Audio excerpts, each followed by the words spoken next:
Welcome back, ladies and gentlemen, to Halo Collective's channel. Joining us, as always, Corinne, the CEO. Welcome back, sir. Hey, thanks for having me. Always a pleasure. We have so much news to get into surrounding Halo, and I want to kick this off by saying you guys have over 23 licenses offering global exposure to the cannabis industry. And recently, Halo Collective closes a share purchase transaction with Akanda Corp, creating a leading African medical cannabis company. Now, this is pretty exciting stuff. I'm going to let you divulge into that and kind of explain what that means for Halo.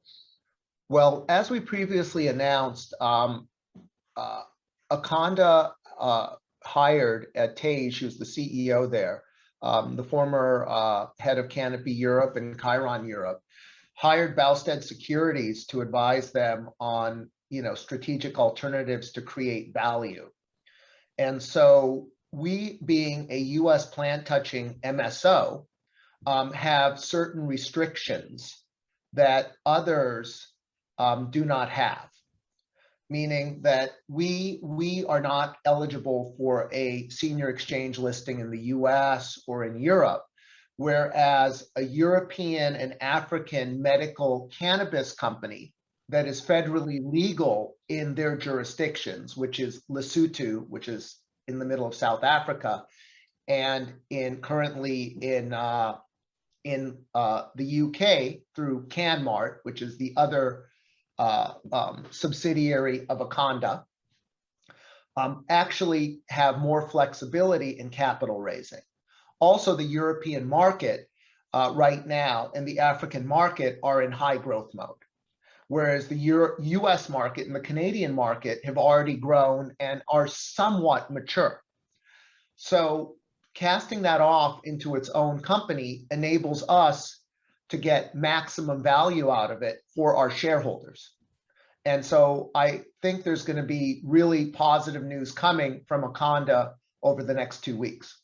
Something for us to look forward to, kind of just bringing it back to honing it into the US here. Halo is growing fast with expectations to almost quadruple Oregon sun-grown flower output. Can you kind of expand on kind of the demand and what's going on there in Oregon? Okay, so we had an excellent harvest in Oregon this year.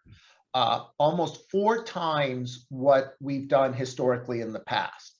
So we're expecting 20,000 pounds of hand-trimmed A and B buds to hit our menu over the next 4 months, 5 months. And so what that is going to do, we hope, is increase our sales in Oregon up to 1 million per month. The other beauty of this is almost all of this, with the exception of the trimming, has already been paid, meaning we've harvested it. It's drying in the barns. So our goal is going to be the #1 seller of flower and pre-rolls in Oregon over the next 6 months and continue that path.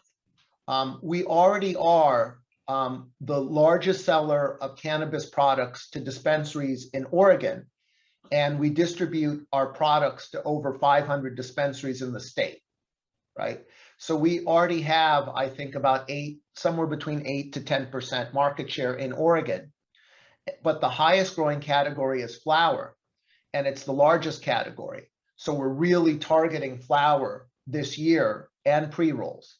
So the #1 category is flower, the #2 category is pre-rolls, then come concentrates, and then come edibles. We're pretty good in concentrates, we're pretty good in edibles, we're rapidly growing in pre-rolls, and now it's time for us to really start looking to dominate in flower.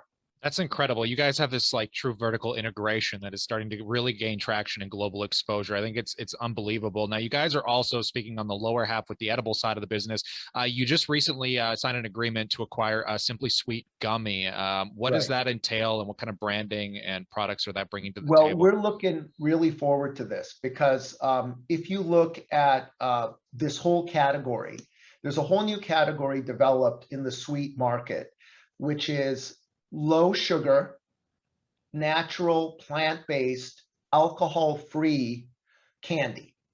And personally, I have some lollipops here that are based on this new technology and new recipes. And they taste really good. And you know how like candy gets stuck in your teeth? This doesn't stick in your teeth. So a company recently sold in Canada for about, I think, $500 million. And then you see that edibles are hot. Canopy just bought Wana for $300 million. So what we're trying to do is develop a unique USP and move all our candy formulations that are THC and CBD infused, and inevitably psilocybin infused, as we have that big JV with Red Light Holland. Eventually, we'll get psilocybin infused candies and gummies, which is the largest segment in the edibles market in cannabis. And by having this unique recipe and this unique methodology of manufacturing, it will give us a competitive advantage over others, because we can address people who have low sugar for medical needs, and we address the taste for people that want gummies that taste. The other trend with gummies is you're going to microdosing. So basically, people are eating or consuming more gummies like candy with microdoses. In the old medical days, it would be a 100-milligram gummy, which we used to call the dummy. And now you've gotten down to 100 milligrams over 10 pieces. And now you're looking at 100 milligrams over 20 pieces, which is the fastest growing category. Now people start getting conscious about calories and what they're eating and getting it stuck in their teeth. So this, we think, is really gonna, really do well. And we're moving our entire platform there. This is incredible. Now, there's so much more that we could touch base on. I really implore any investor watching this to go and actually look at your CEDAR filings, because I mean, the news release after news release is absolutely staggering. So I'm going to look forward to getting you back on at a soon later date. But coming up, do you mind just touching base on the earnings date and what investors can look forward to in the next coming weeks? Sure. So I'm expecting some great news out of Akanda. We've done some, licensing deals. We being in the position we're in Oregon, we've done a licensing deal with Papa's, we've done a licensing deal with Turpogs, we've done a licensing deal with DNA Genetics. And so we're looking at a couple more licensing deals.